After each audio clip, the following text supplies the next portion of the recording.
Laki-laki kok jadi tukang syair? Anak empu itu kan seharusnya jadi empu.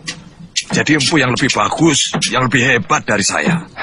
Den Dwi Pangga itu memang tidak pernah tertarik dengan pekerjaan ini, Romo Empu. Katanya, empu itu mengabdi pada para pembunuh. Tapi kalau penyair adalah pencinta kehidupan. Pintar bicara anak itu. Siapapun yang sudah ditotol oleh Dewata untuk menjadi pembunuh, Bakar, tanpa alat pun dia akan jadi pembunuh. Ayah, saya mau pergi ke rumah teman. Ini lagi. Aku tidak pernah tahu apa maunya. Lontang-lantung. Sini kamu.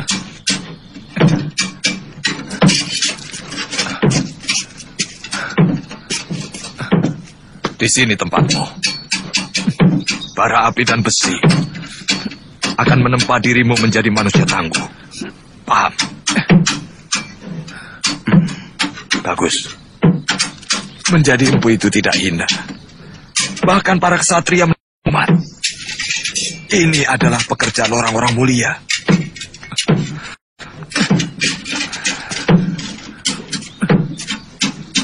Sudah sana. Baik, Ayah. Mereka tidak sadar bahwa kehormatan keluarga, kecukupan harta yang mereka nikmati dari bayi adalah karena kemampuanku dalam membuat senjata. Keberhasilan para narapati serta senopatiku yang gagah berani itu tidak akan mulus tanpa memiliki senjata pusaka. Untuk itu, aku sangatlah menghargai empu yang dengan sangat tekun telah menciptakan senjata-senjata pusaka untuk mereka. Untuk jasanya yang tidak kira itu, aku hanya bisa memberi hadiah yang nilainya jauh lebih sedikit dibanding rasa terima kasihku yang hampir tidak bisa diukur dengan angka.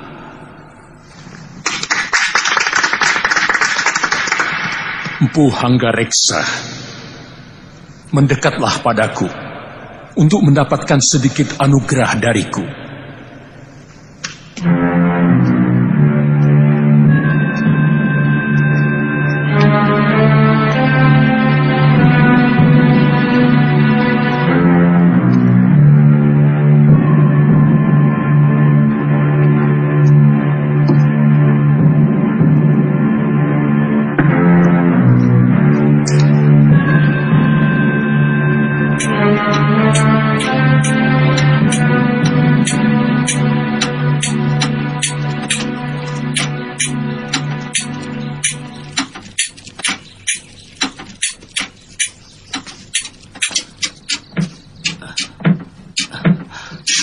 Sudah agak lama aku hanya membuat alat pertanian, tapi dengan mutu baja yang lebih baik dari yang biasa dibuat. Mengapa? Padahal kata ayah, semua senjata pusaka buatan paman pasti hebat. Membuat alat pertanian adalah pengabdian pada rakyat, sedangkan membuat senjata adalah pengabdian kepada hawa nafsu, yang akhirnya akan menyengsarakan rakyat.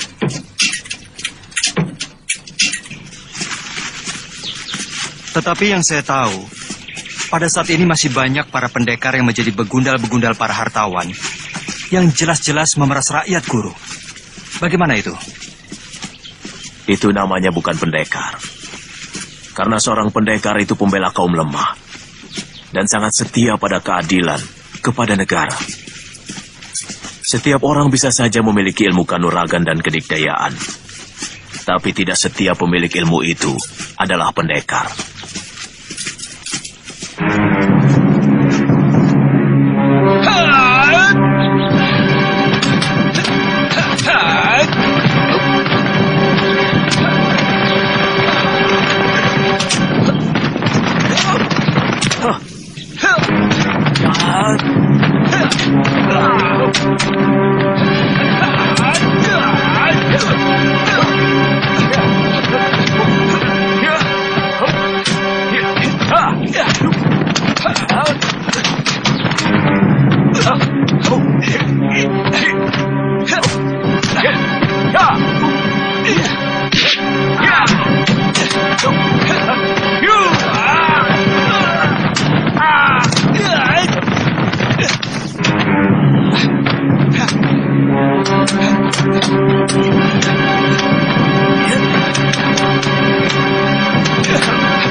Kamandanu,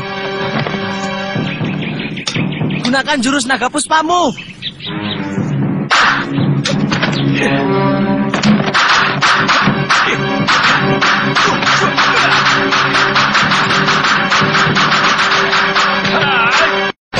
Kamandanu, jadikan angin dan hawa untuk menahan tubuhmu.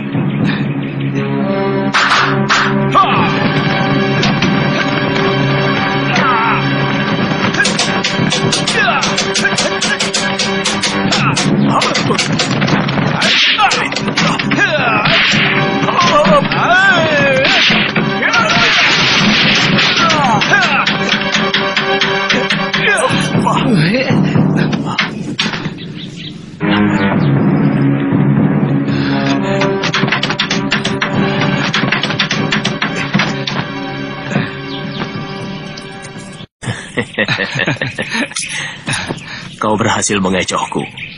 Serangan tanganmu tadi begitu cepat sehingga menutupi pandangan mata aku. Itu adalah kunci keberhasilanmu. Sayang, kau terlalu bernafsu menyerangku, sehingga kurang teliti. Benar, Guru. Saya merasa Guru selalu mampu membaca serangan saya. Mungkin arah serangan saya sudah Guru baca dari sorot mata. Benar. Seorang pendekar yang arif harus mampu membaca serangan lawan lewat sorot matanya. Iya.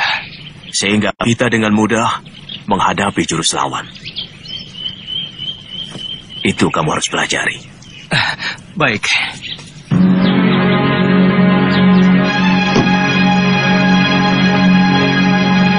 Alangkah besar anugerah Baginda terhadap kita.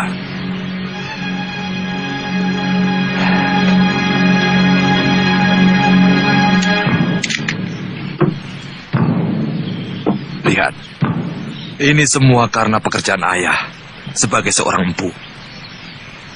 Itulah sebabnya mengapa ayah mau supaya kau, juga Kamandanu, meneruskan pekerjaan ayah. Bahkan seorang adipati pun belum tentu menerima anugerah sebanyak ini.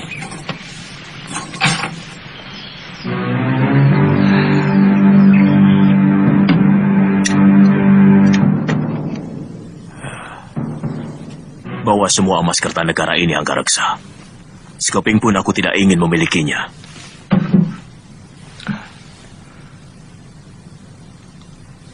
Jangan berlebihan, Kakang. Aku tidak mau mengangkangi semuanya. Karena di sini ada Kakang. Banyak senjata pusaka ciptaan Kakang yang dikirim ke Singasari melalui tanganku. Semua aku kerjakan untukmu. Bukan untuk Kertanegara, karena kamu adalah adik seperguruanku. Dan ku minta agar kamu tidak berusaha untuk merubah sikapku yang tidak suka kepada kebijaksanaan Sang Prabu. Baik, kita sudah sangat berselisih jalan. Ya, bahkan kita sudah berselisih paham. Kau sudah mulai sila oleh Gemilang Emas. Kakang, selama uang ini bukan hasil rampasan, aku tidak pernah merasa malu menyimpan hartaku yang kudapat dari keahlian dan tenagaku sendiri. Selamat tinggal, Kakang.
Masih kalah juga.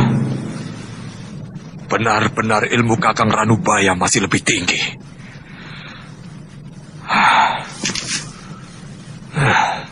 Kakang Ranubaya akan membahayakan kedudukanku. Ini tidak boleh terjadi.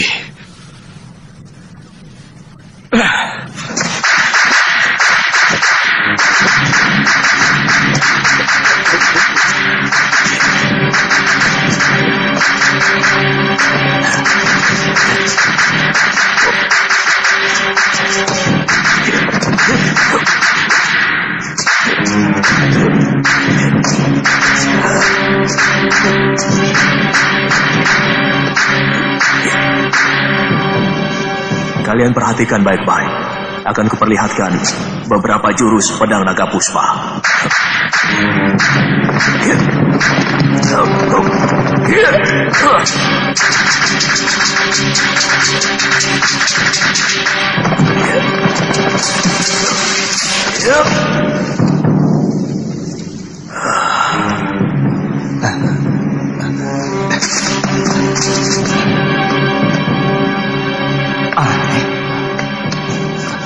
Guru, kok kayunya masih utuh, Guru? Awas!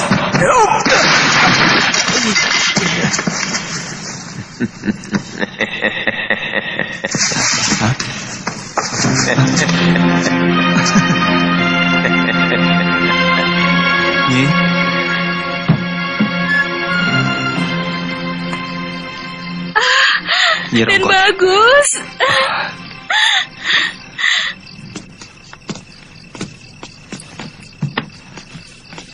Bagaimana kabar Ayahanda, Nyi? Sehat. Tapi akhir-akhir ini Gusti Sepuh sering mengurung diri di kamar pengisian. Nyai tidak tahu kenapa Gusti Sepuh sering murung. Mungkin memikirkan kamu.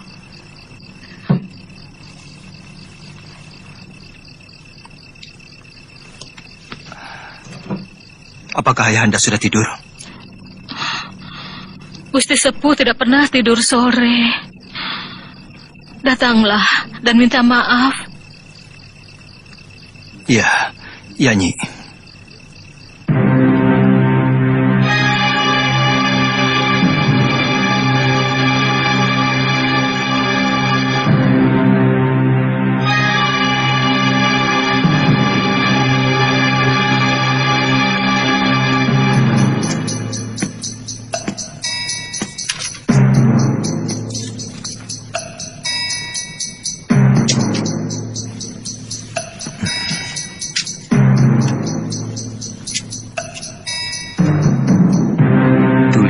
Gusti Prabu, sebagai abdi yang ditugaskan membuat senjata pusaka dan semua perlengkapan tentara Singasari, serta mengelola ruang penyimpanan dan pemeliharaan senjata istana Singasari. Maka sesuatu yang merongrong kewibawaan negara benar-benar menghantui pikiran hamba. Di kampung tempat tinggal hamba Kurawan, ada seorang empu senjata yang juga baik mutunya. Dia bernama Empu Ranubaya. Berkali-kali hamba mengajak dia untuk ikut mengerjakan pesanan Paduka Gusti, tapi dia selalu menolak, bahkan berani menghina Gusti Prabu sendiri. Hamba bersedia membantu utusan Paduka untuk menindak Empu Ranubaya yang cenderung untuk berkhianat.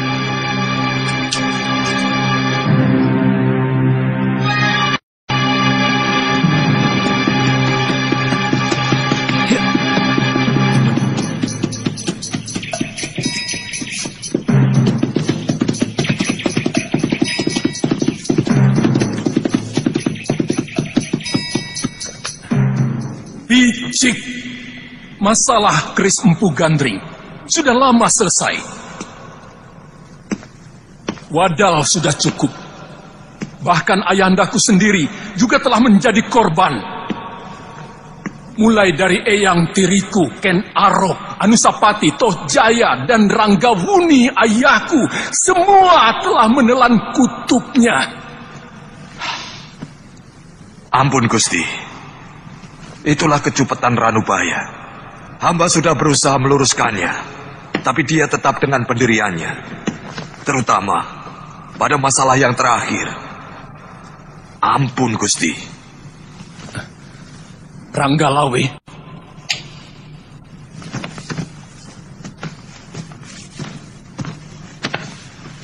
Daulat Gusti Prabu. Tangkap Empu Kurawan itu hidup-hidup. Aku ingin dia menjelaskan di hadapanku apa alasan dia benci padaku. Perintah Gusti akan hamba kerjakan.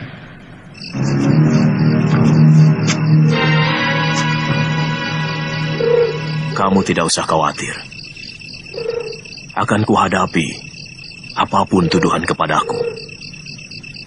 Akan kukatakan mengapa aku berkata seperti itu.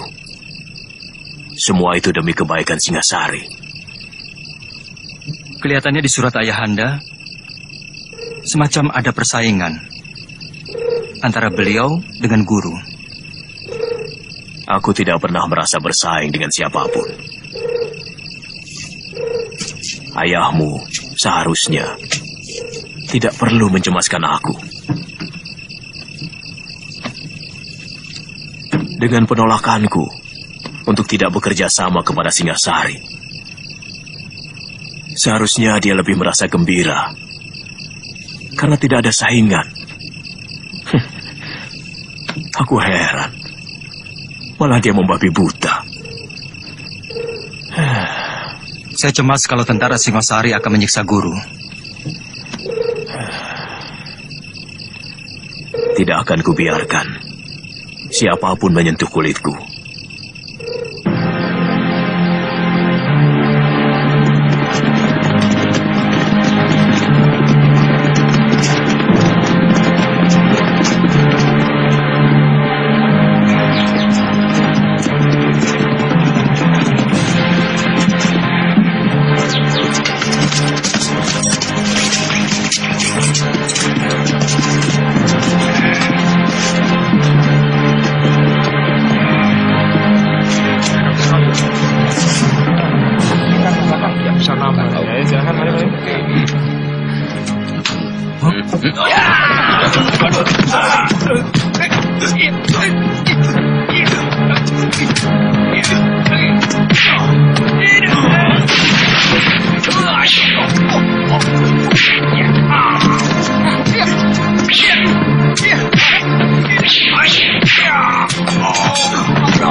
Boleh juga didikmu itu. Aku suka watak jahatnya. Mari.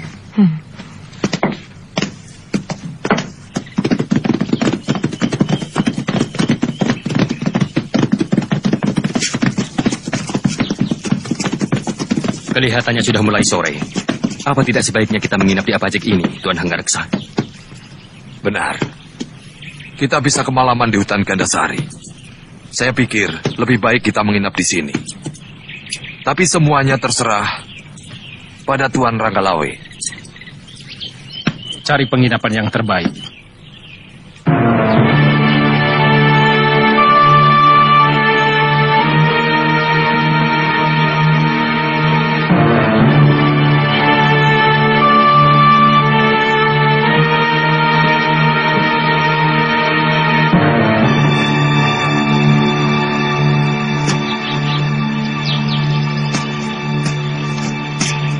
Waduh, selamat datang tuan-tuan. Apakah tuan ingin menginap? Carikan kamar yang terbaik untuk Tuan Ranggalawe dan Empu Hanggareksa. Baik, tuan.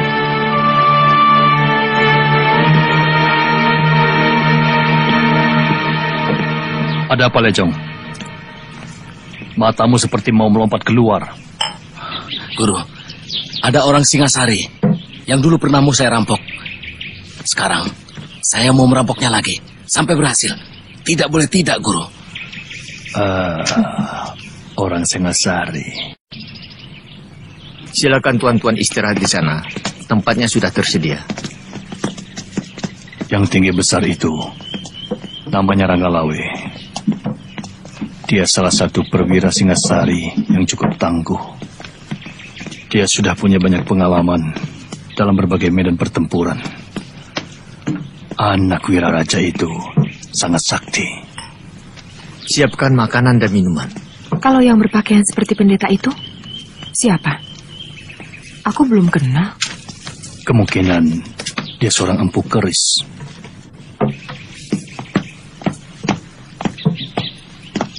Kalian masih kenal saya? Tentu. Kamu adalah bajingan kelas kambing yang pernah mau merampok kami.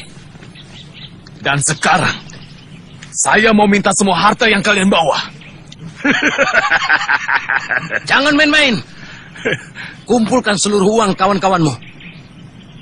Katakan pada mereka, aku sangat butuh.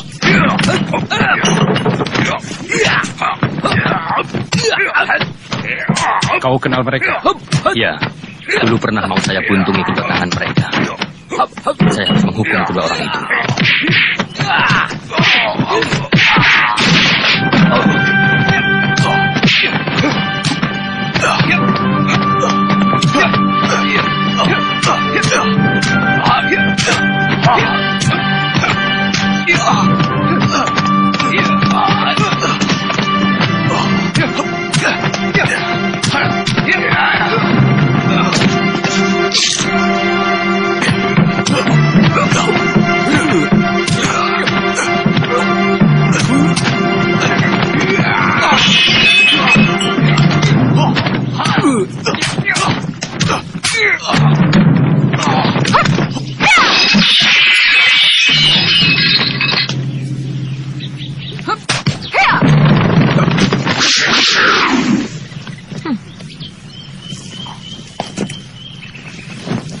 Sabar. Kenapa tiba-tiba tuan yang terhormat ini menyerang dia? Mereka mau merampok kami. Dan ini benar-benar satu penghinaan langsung kepada tentara Singasari. Benarkah kamu mau merampok mereka, Jaran? Bohong, Guru. Saya tidak pernah bilang mau merampok. Saya minta secara baik-baik seluruh harta mereka. Nah, mereka kan hanya mau meminta. Kalau tuan mau memberi, ya silakan. Kalau tidak mau, jangan langsung main cabut keris. Saya kira yang punya keris bukan hanya tuan saja. Jadi kalian menantang? Namaku Dewi Sambi. Saya yakin tuan sudah lupa. Maklum, orang penting selalu lupa akan nama. Padahal dulu kita sudah saling kenal, bukan? Buat apa mengenang nama bajingan macam kalian? Kata-kata terakhir tuan sudah cukup menghina saya. Benar, penghinaan tak bisa diterima. Dan sejak kecil saya sudah bersumpah untuk menghukum orang yang berani menghina saya.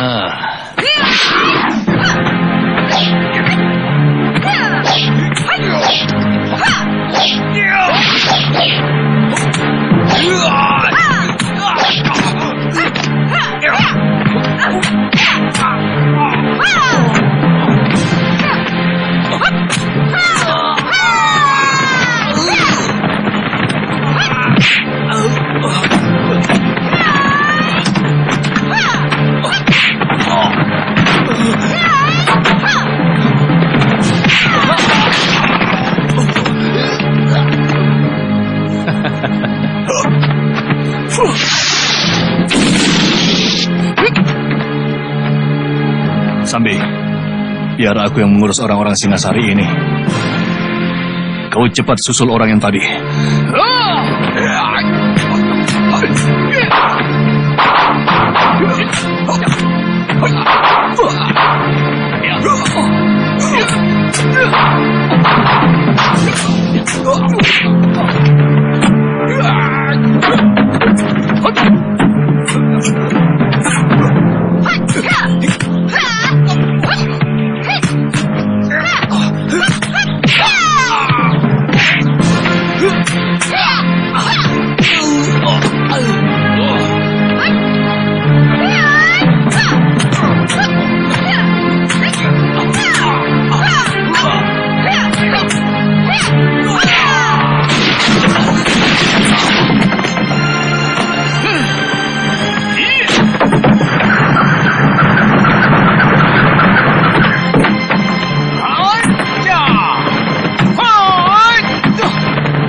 Hati-hati, Paman.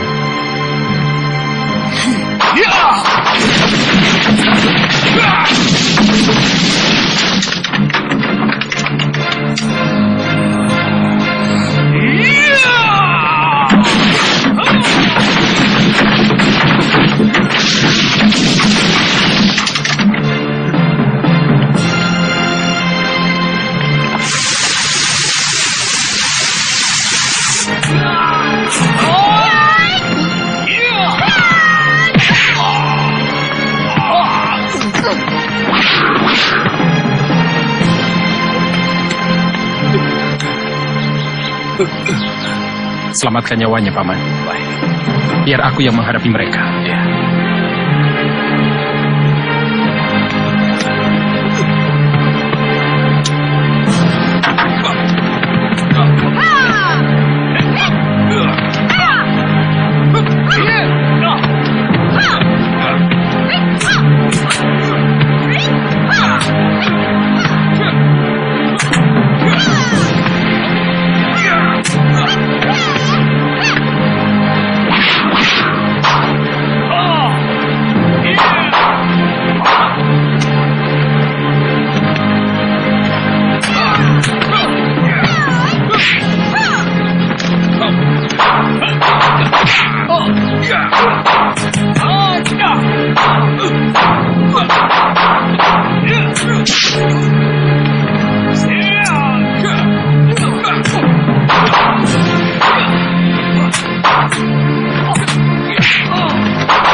Kamu telah melukai seorang prajurit Singasari.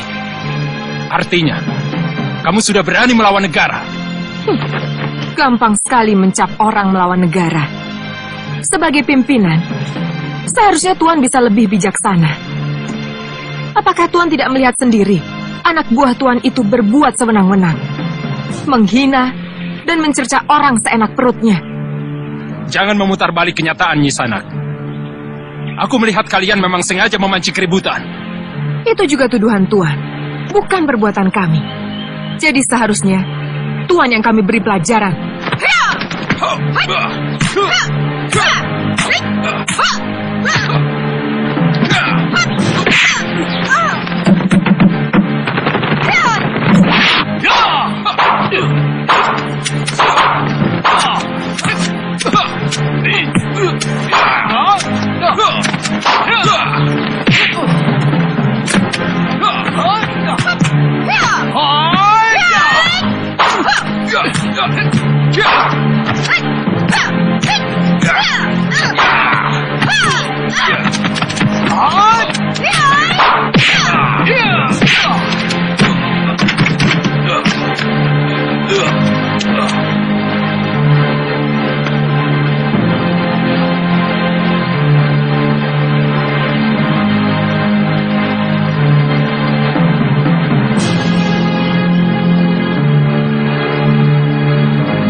Kita harus mencari penginapan, Jamus.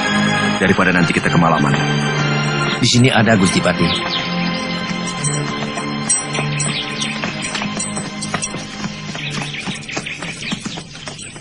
Tuan Ragalawe, Kalau Tuan mampu mengalahkan saya,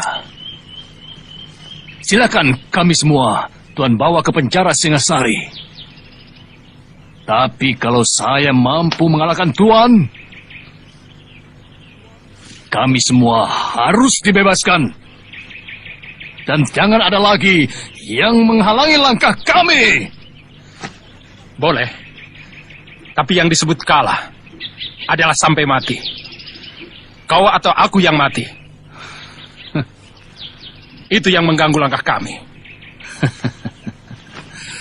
Tuan Ranggalawe, syarat Tuan kami terima. Tapi jangan salahkan saya kalau Tuan mati lebih dulu.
Gusti Patih, jangan diteruskan. Tuan Patih Kebamundara, apa urusan Tuan dengan kami? Ini daerah Singosari, bukan gelang-gelang. Tuan tidak berhak melarang siapapun di sini. Sabar. Memang ini bukan daerah kekuasaan saya. Saya juga sebenarnya tidak enak ikut campur, walaupun hanya untuk mendamaikan. Tuan Ranggalawe, mereka ini adalah orang-orang saya. Sebagai patih gelang-gelang, saya minta maaf atas kesalahan mereka. Saya tidak suka diolok-olok. Mereka jelas telah melecehkan kami, tentara Singasari. Itulah kebodohan mereka. Mereka tidak tahu sedang berhadapan dengan siapa. Mereka tidak kenal Tuan Ranggalawe yang sudah termasyhur sebagai panglima perang pilih tanding. Baik, karena Tuan sebagai pejabat gelang-gelang, saya maafkan mereka. Tapi saya tidak mau melihat mereka di tanah Singasari. Kalau masih juga saya jumpai mereka, terpaksa mereka akan berhadapan denganku. Dan hukumannya, mati. Terima kasih Tuan Ranggalawe. Saya akan perintahkan mereka untuk kembali. Sekarang juga.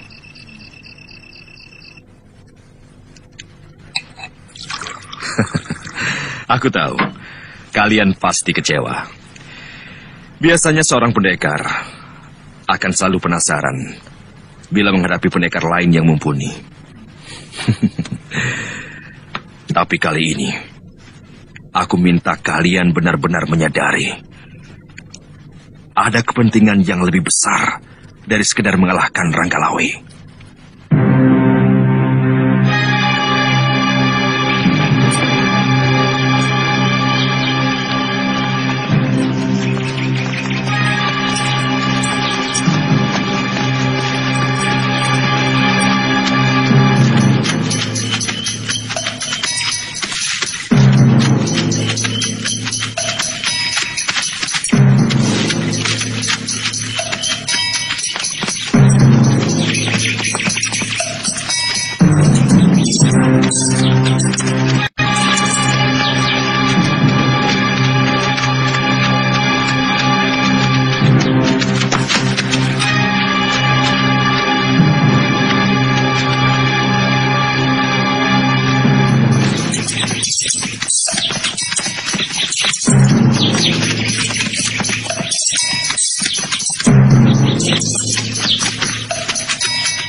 Guru, ada rombongan tentara Singosari telah memasuki desa.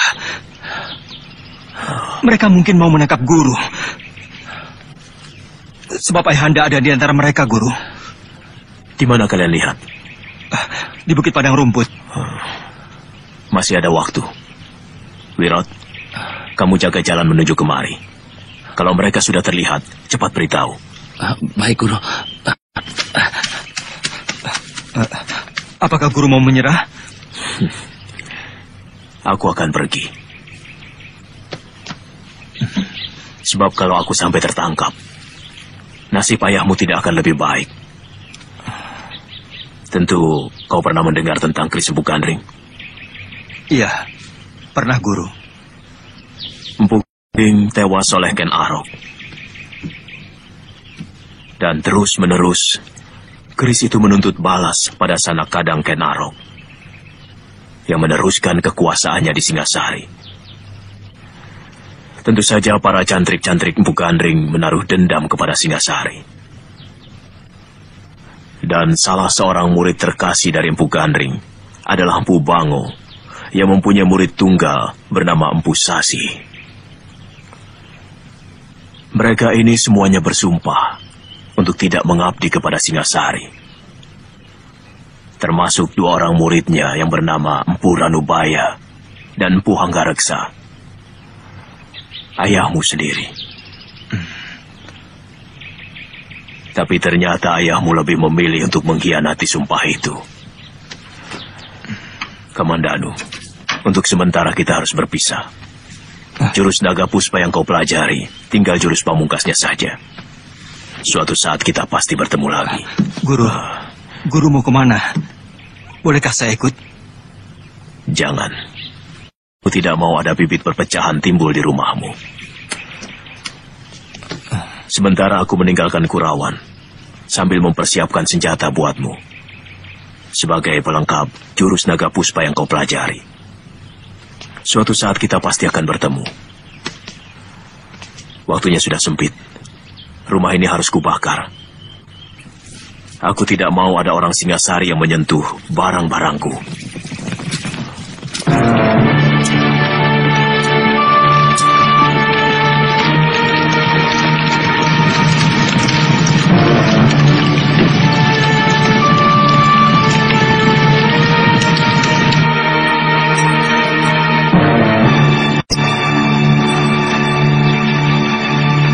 Celaka.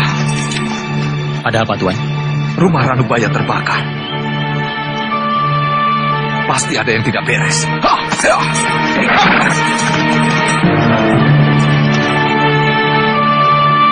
Kamandanu, aku rasa kini saatnya kita berpisah. Aku berjanji suatu saat aku akan mencarimu untuk menyerahkan keris yang aku ciptakan untuk melengkapi jurus naga puspa. Aku minta kamu harus mengamalkan ilmu itu untuk membela kaum yang lemah. Baik, Guru.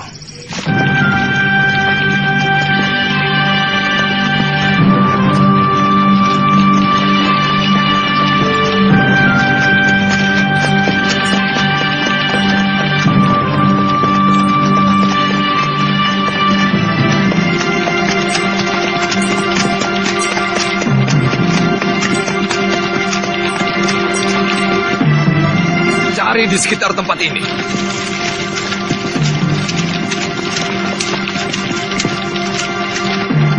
Pasti ada yang memberitahu.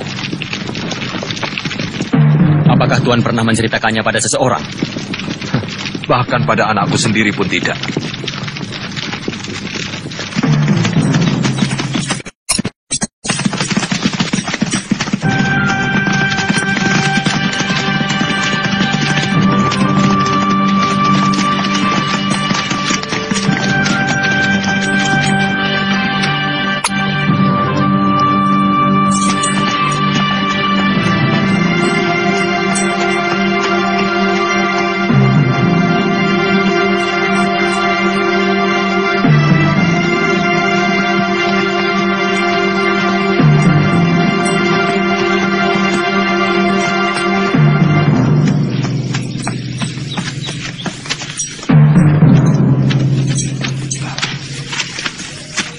Kamandanu, mengapa kau di sini?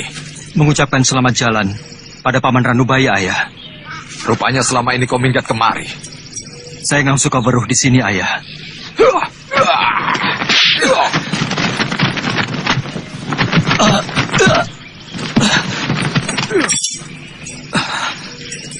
Kurang ajar. Kau pasti sudah ketularan pikiran pamanmu yang keblinger. Balelo. Yang saya dapatkan dari beliau adalah kejujuran dan juga kebersihan jiwa, Ayah. Cukup. Aku tidak mau mendengar alasan bodoh dari empu yang berpikiran picik macam pamanmu. Apakah bisa disebut picik hanya karena beliau tidak sejalan dengan pemikiran Gusti Prabu Kertanegara yang lebih mementingkan kekuasaannya daripada kemakmuran rakyatnya? Kurang ajar, Kamandanu. Kau harus mempertanggungjawabkan mulut yang telah berani lancang. Saya tidak akan lari dari tanggung jawab.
Cukup, Rana Raja. Raden, saya belum kalah. Saya ingin mencoba ilmu anak muda ini. Maaf Tuan Ranggalawe. Biarkan saya yang membunuh anak saya sendiri. Dia memang patut untuk dibunuh. Saya menyesal. Mengapa dia justru mengikuti kesesatan Ranubaya? Paman Empu tidak usah cemas. Aku tidak menyalahkan Paman. Aku malah tertarik pada keberaniannya. Tapi saya malu, Raden.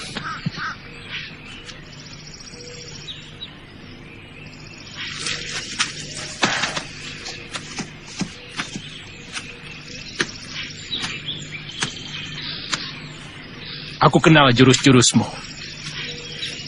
12 jurus naga puspa, ciptaan Pugandring. Kukira ilmu itu sudah lama sirna. Ternyata masih ada yang mewarisi. Kau siap, Kamandanu?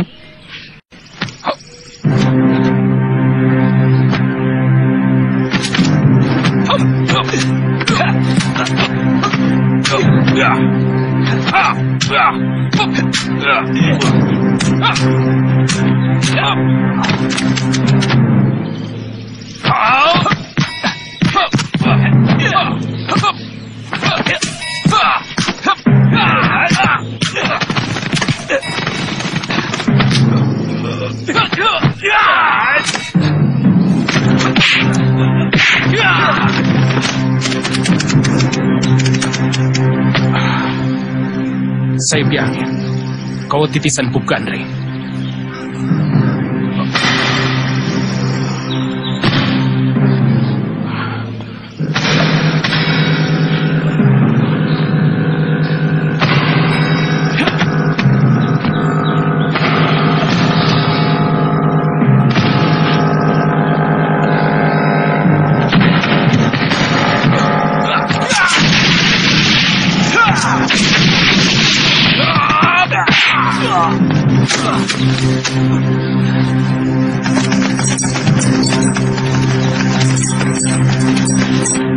Jangan! Aku sangat menghargai kejantanan dan keberaniannya. Dia pemuda yang patut kita hargai. Karena sikap yang jelas dan berani bertanggung jawab pada perbuatannya.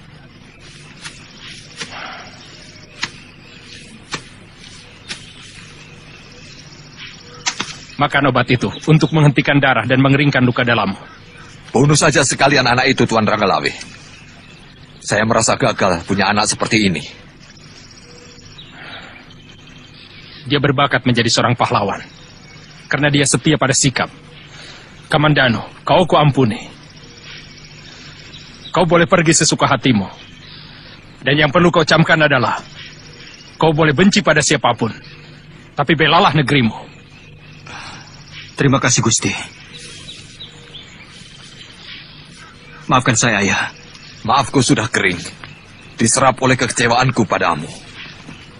Kau terlarang untuk datang ke rumahku, bahkan ke desa Kurawan ini. Pergi. Ikuti terus jalan pikiranmu yang liar tanpa kenal itu. Sudah lama aku merasa tidak punya anak seperti kamu. Tidak apa-apa, Ayah. Saya akan tetap merasa bahwa saya anak Empu Hanggareksa.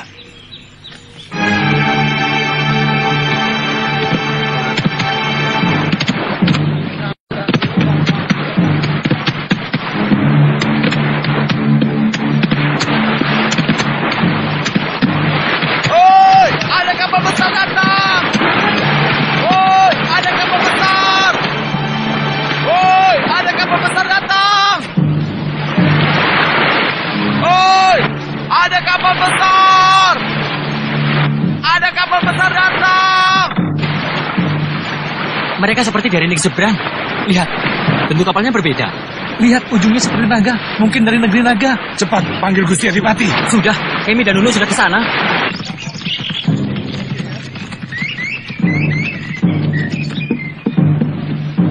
Ya, terus.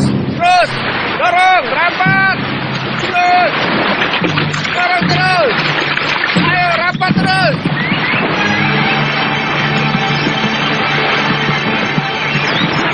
Raden tahu mereka itu dari mana? Ya, saya pernah mendengar cerita bahwa orang yang bermata sipit dengan pakaian yang indah gemerlapan itu pasti orang daratan Cina.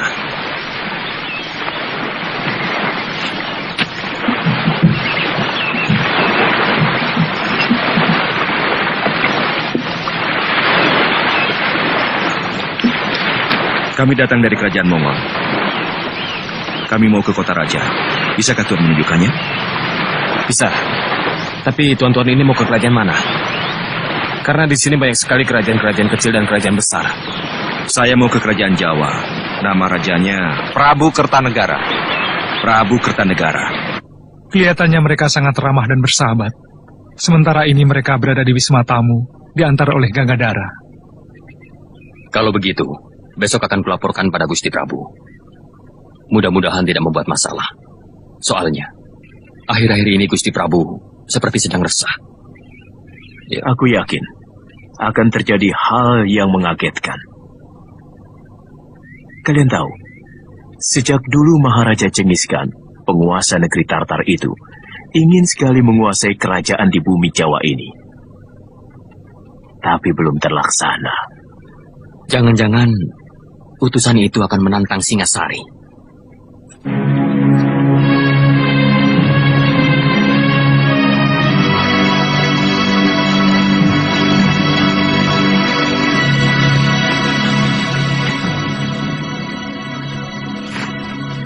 Hamba mengaturkan surat dari Baginda Maharaja Kubilai Khan, penguasa dari daratan Hindustan hingga pantai timur negeri Cina. Baca surat itu, Wijaya.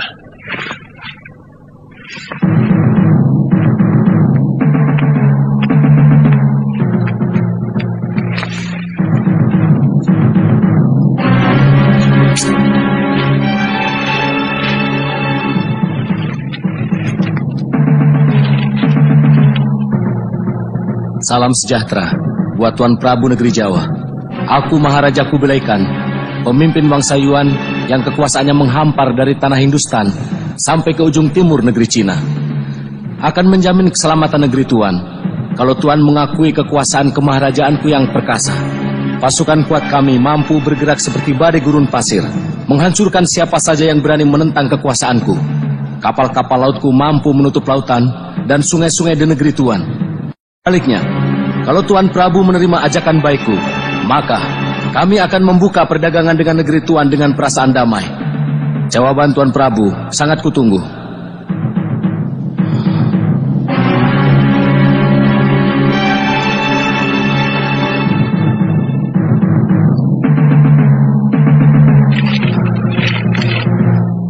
Sebagai utusan, hamba menunggu jawaban dari Sang Prabu. Mendekatlah kau kemari.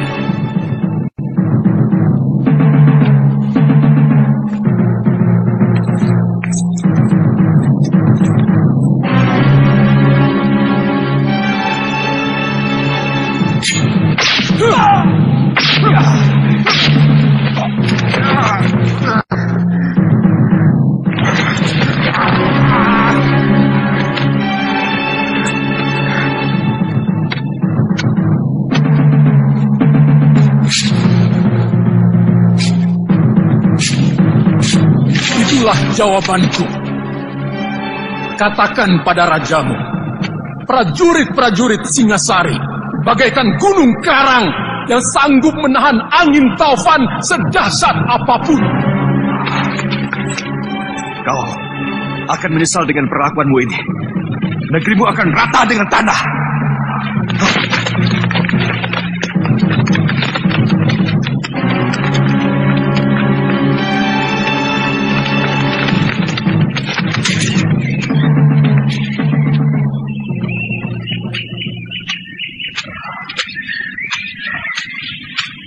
Sedang apa, Mbok?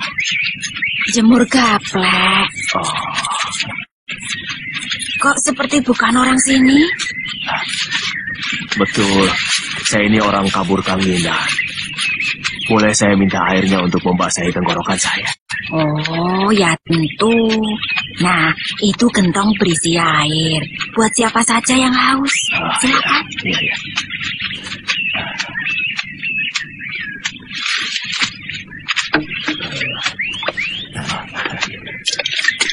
Kita ya, Pak.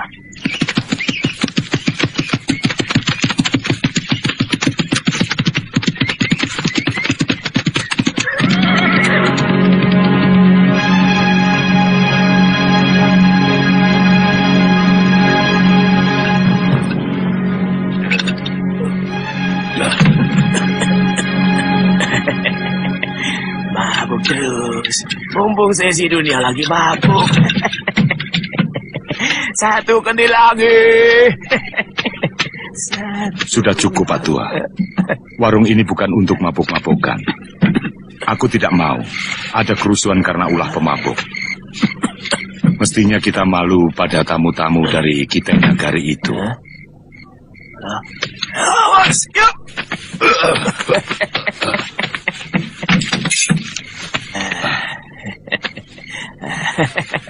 Sayang, golok semangat ini, tapi mutu bajanya kurang sempurna. Dia tidak bisa berbuat apa-apa kalau lawannya dengan golok yang mutu bajanya lebih sempurna. Agaknya kau mengerti tentang senjata orang tua. Tuhan bisa bahasa kami. Bagaimana dengan dia?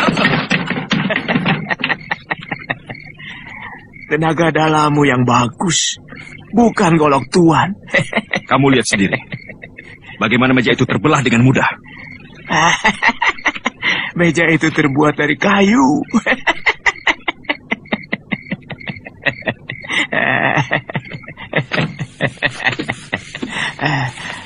Aku jadi semakin penasaran dengan orang tua. Siapa sebenarnya kamu? Saya adalah empu pembuat senjata. Jadi saya tahu mutunya dan bagaimana sepuhnya. Saya akan buktikan bahwa senjata Tuan tidak bermutu.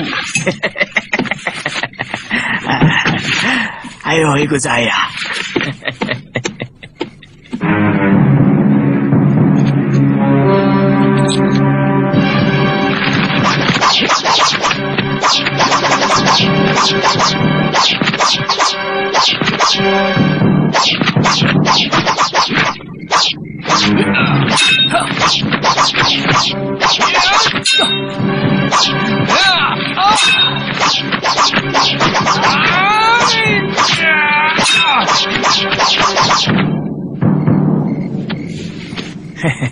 Baca burung.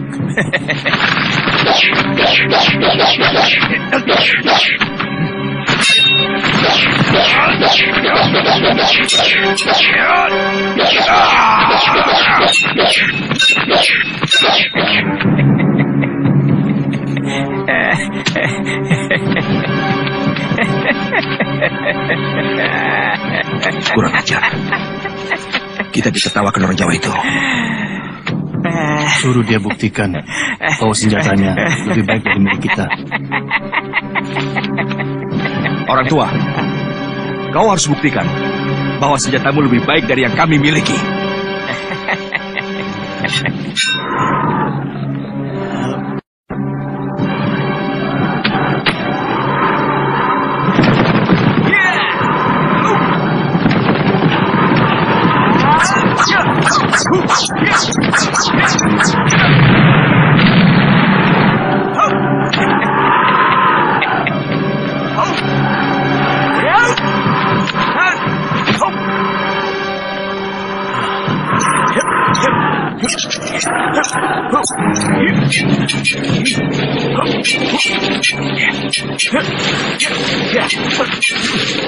Cukup.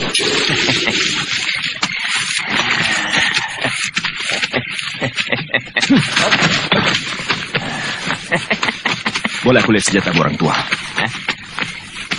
Ini asli buatan Jawa.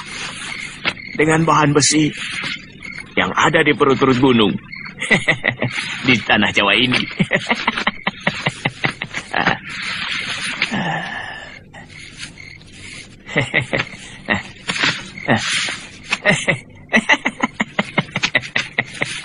Luar biasa.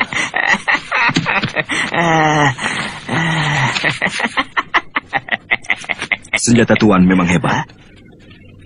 Kami mengakui kelebihan Tuan dalam ilmu membuat senjata.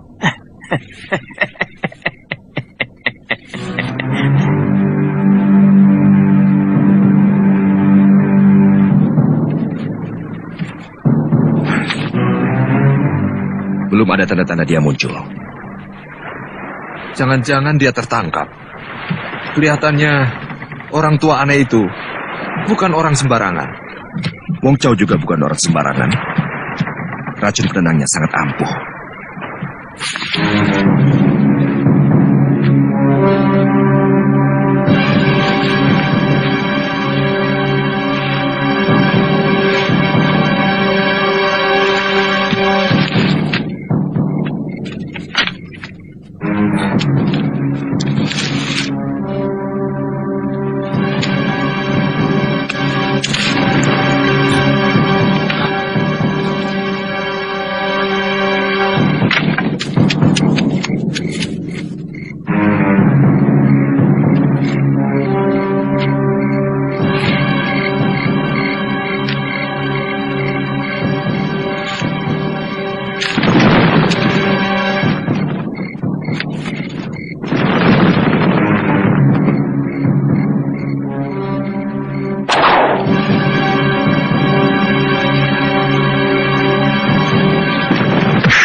Kami sengaja menculik Tuan, karena kami menduga Tuan adalah mata-mata yang sengaja dikirim Kertanegara untuk mengawasi kami.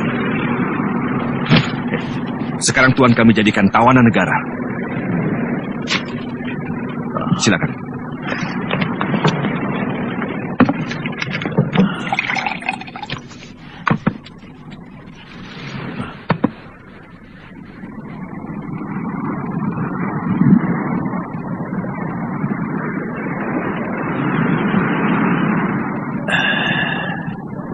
Boleh di dalam. Tidak. Aku tahu. Tuan pasti ingin melupakan bahwa Tuan sedang menjadi tawanan kami.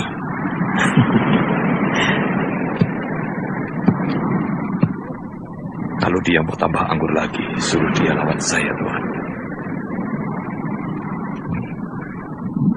Kau bisa mendapatkan anggur itu kalau kau berhasil merebutnya dari tangan Tuan Chen Pi.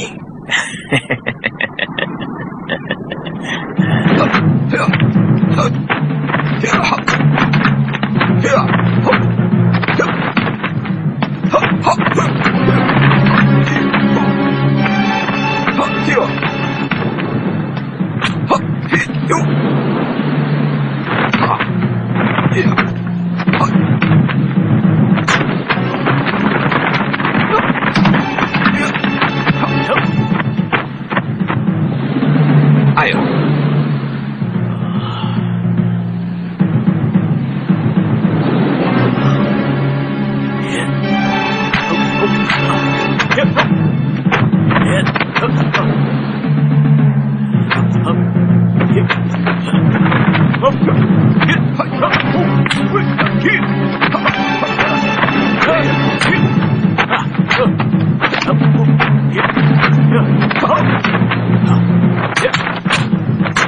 Luar biasa. Itu pasti baru jurus-jurus dasar dari kungfunya. Aku yakin dia pasti bisa merebutnya.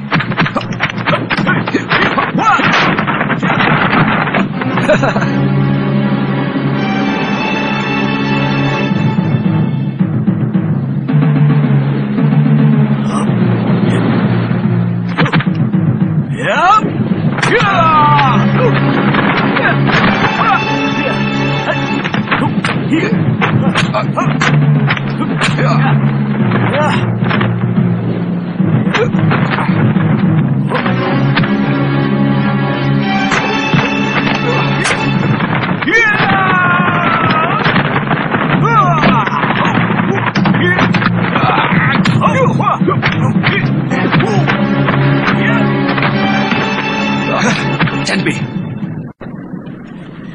orang tua ini telah mendapatkan haknya sesuai janjimu. Kau harus jujur.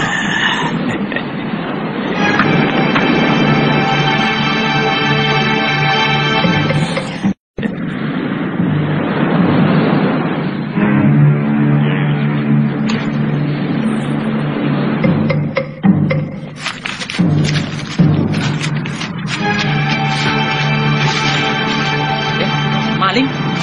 Maling! Maling! Itu maling! Maling! Maling! Ayo, maling! Aduh, jangan! Jangan! Jangan, ampun!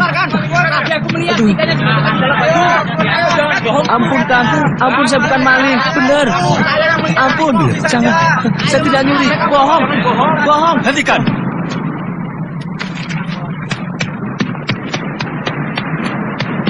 Saya akan bayar semuanya apa yang telah diambil.